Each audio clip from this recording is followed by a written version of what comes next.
I am Marty Nemko. The silly. Ah, humankind. Yes, there's excellence. I genuflect before the people who developed the iPhone, GPS, movies on demand, even the just pennies per pill Tylenol. But we're also guilty of such silliness. Take tenure for teachers. Our children are our future, and teachers are key. Yet after just 2 or 3 years, unionized public school teachers get tenure for life, even if they burn out. It's near impossible to terminate all but the most damaging teachers, because the phalanx of union lawyers will set up expensive roadblock after roadblock in the name of due process. Solution? No tenure. Renewable 1 to 5 year contracts based on past performance. Another silly? Lifetime marriage. In sickness and in health till death do us part. Well, that was written centuries ago when people died at 40 and women had to rely on men as their wallets. Now, half of couples divorce and many more schlep along, quote, for the kids, although the kids are probably better off with a single parent than with 2 pugilists. A solution? Per the above, term marriage, 1 to 5 years, renewable. Another silly? Luxury products. Quietly, discerning people laugh at the fools who spend twice as much on a gas-guzzling, more service-requiring, breakdown-prone Luxmobile than on a Toyota or Subaru. Then there are people who leave their lovely homes to spend hundreds of dollars a night to stay in a less lovely hotel. Solution: staycations. Want to experience a different culture? Watch a Rick Steves travel video, or the top 9 mind-blowing travel videos of all time. Google it. I laugh at designer clothes and accessories. Particularly notable is the Birkin bag. The company manufactures scarcity and exclusivity by requiring would-be purchasers to be recommended. A Birkin bag used to set you back a mere 10 grand. But perhaps following the idiot's rule, you get what you pay for, they've raised to 13 big ones. Solution? Mainstream retailers and consignment stores. I've seen $1,000 St. John's dresses for $50. The biggest luxury silly, in my opinion, are the not elite private colleges. One might argue that the likes of Harvard, Yale, Stanford, Princeton, MIT, and Caltech confer sufficient excellence and networking to justify their exorbitance. But the most costly 5 are at least one notch below. For 2025-26, the big sticker priced list is Amherst, $95,000, Harvey Mudd, $96,784, Chicago, $98,000, Northwestern, $96,000 to $98,000, and at the top, Wellesley, the first U.S. institution to exceed $100,000 annually. Multiply that by 4 years at least for one child. Imagine if you have 3. And then there's graduate school. The punchline is that there's precious little evidence that spending big on college is worth it. Former Harvard President Charles Eliot said, quote, Harvard is a storehouse of knowledge because the freshmen bring so much in and the graduates take so little out. Of course, that's just a half quip. Solution: at least start at a community college. They're near free and teaching quality is better because instructors are hired on teaching, not the usually arcane research. And there are patches of ivy, honors courses, student leadership positions, and so on. Plus, you can usually transfer to a more brand-name college as a transfer student than would have admitted you as a freshman. Employers and friends are going to ask where you graduated from, not where you started. Another big silly is hypocrisy. Peter Singer is a Princeton philosopher and arguably the world's leading advocate for giving half your wealth to charity. A while back he was a guest on my radio show and I asked if he did that. He said no, sheepishly. I asked if he lives in a modest apartment. Equally sheepishly he said no. He lives in a lovely home in Princeton. More hypocrisy. The government mandates affirmative action, but has exempted itself from it. Many middle and upper class people claim to value liberality, redistributing to the poor. Yet I don't know one who has had even one poor person living in their mini-manse. Another example of hypocrisy, even after GOP pressure, Al Gore's home uses 21 times the energy of the average U.S. home. By the way, I have links to support every one of the assertions that need one. Yet we, with the media's encouragement, consider Gore our environmentalist in chief. Another big silly is active stock picking, despite decades of evidence supporting the logic that the collective wisdom of the market, betting billions, will produce better returns than any single prognosticator. Millions of people continue to try to pick winners or invest in an actively managed mutual fund or ETF. A solution? Invest in a low-cost index fund, for example, Vanguard Growth ETF. Another big silly, minimalist art. You can intellectualize it all you want. Minimalist art is an indictment of hyper-intellectualism, a recognition of virtuosity's limits, even of entropy, whatever.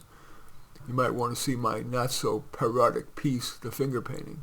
But thrown paint cans, tomato soup cans, which is Andy Warhol's most famous creation, let alone Rauschenberg's series of all-white paintings, which hang in both New York and the San Francisco Museum of Modern Art, as well as in the Guggenheim, strike me as worthy. The solution? Call me bourgeois, but give me Monet, Rembrandt, and Renoir. Another big silly is U.S. transportation policy. For at least a decade, and accelerating, transportation policy is pressuring us out of our cars and into mass transit. Gas taxes, car registration, tolls, which were supposed to expire when the bridge or tolls were built, have only metastasized. And to make driving more annoying, most of the so-called roads budget, which the public thought would create more roads to keep up with population growth, are often used for speed bumps, blocking off streets, and converting the precious few parking spots into shrub clumps. Meanwhile, even if we get forced into mass transit, making us waste more time, and in noisy, ever more time-consuming mass transit, which often doesn't get us close enough to our destination, so we must walk, rain, shine, or blizzard, it'll have little effect on the climate. If only because other nations, notably China, are building coal-fired power plants fast and furious because it's a cheap source of energy. And they don't want their people to starve to pay for heating oil. Even the likes of Bill Gates are questioning the price and opportunity cost of all the restrictions that the deep green transportation planners are foisting on us. A solution? Put green dollars and effort into not painful approaches to trying to control the climate. For example, raise miles per gallon standards for cars and develop even safer nuclear. How we pick our political leaders. Madison Avenue manipulators are ever more sophisticated in getting us to vote for their candidates. And few top people would subject themselves to the politician's life of flesh pressing, including flesh they would rather not press. So second-tier people, albeit first-tier likables, run. A mere mortal voter cannot resist, even in a well-known election like for president, the manipulations of the spinmeisters. How are we going to choose which judge to vote for? Their picture in the voting pamphlet? Could be. A solution. Select, don't elect. Take a lesson from the aforementioned stock index funds. Have legislators selected using such criteria as Teacher of the Year, Cop of the Year, Most Cited Scientist, and some people at random to ensure inclusiveness. Another big silly, trauma-informed therapy. Whatever your mother did to you as a child is less likely to affect your behavior now than it is to serve as a convenient excuse for your bad behavior. It also keeps your bad memories top of mind and keeps you in expensive therapy. A solution? Yeah, see if there are lessons to be learned from your past, but quickly move to take the next step forward. Another big silly, negotiating for an extra few thousand. Any extra cash is going to be taxed at your top rate, which after federal, state, local taxes, income taxes, Social Security, workers' comp, and so on, it's going to leave you with bupkis. It means nothing in Yiddish. Solution? Negotiate for not taxable benefits, especially those that benefit the employer as well as you. Your job description tweaked to emphasize your strengths and skirt your weaknesses.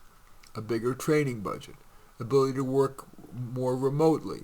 That will not only gain you freedom, but and you'll be more effective, not having been drained by the blood pressure busting traffic. Another big silly, expensive weddings. Yeah, it's your special day, but it's just a day, or worse, a weekend. Keep it simple. Outdoors, simple food, DJ, and you'll have money to buy the house you probably still can't afford.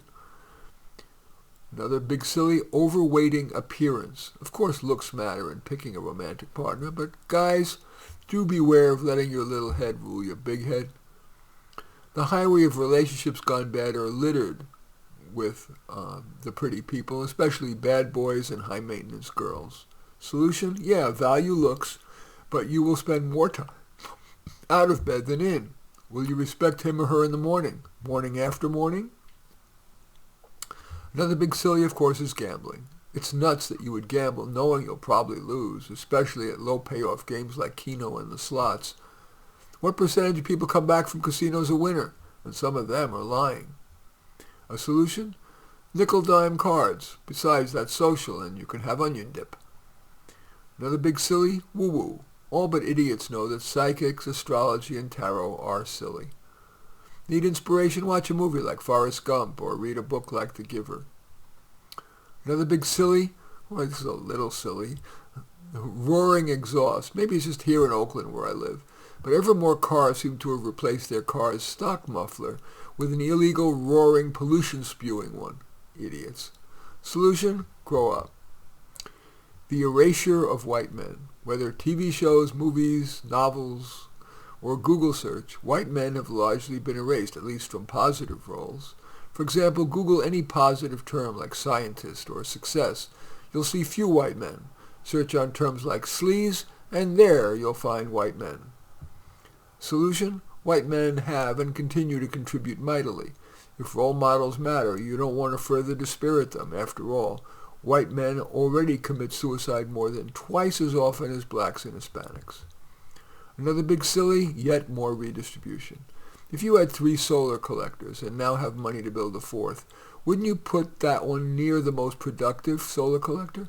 Yet with our tax and donation dollars, we do the opposite. We redistribute from those who pay the most taxes, who have been the most productive as a group, to the, quote, least among us.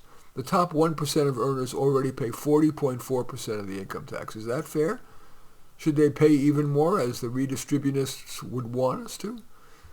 That takes us to socialism. The election of Zoran Mamdani in New York and other socialists riding his coattails will additionally soak the middle class, the rich, and companies. But as British Prime Minister Margaret Thatcher famously said, eventually you run out of other people's money. Indeed, the UK's lavishly taxpayer-funded National Health Service is broke, even as its ill citizens are screaming for health care, but often must wait, sometimes until it's too late.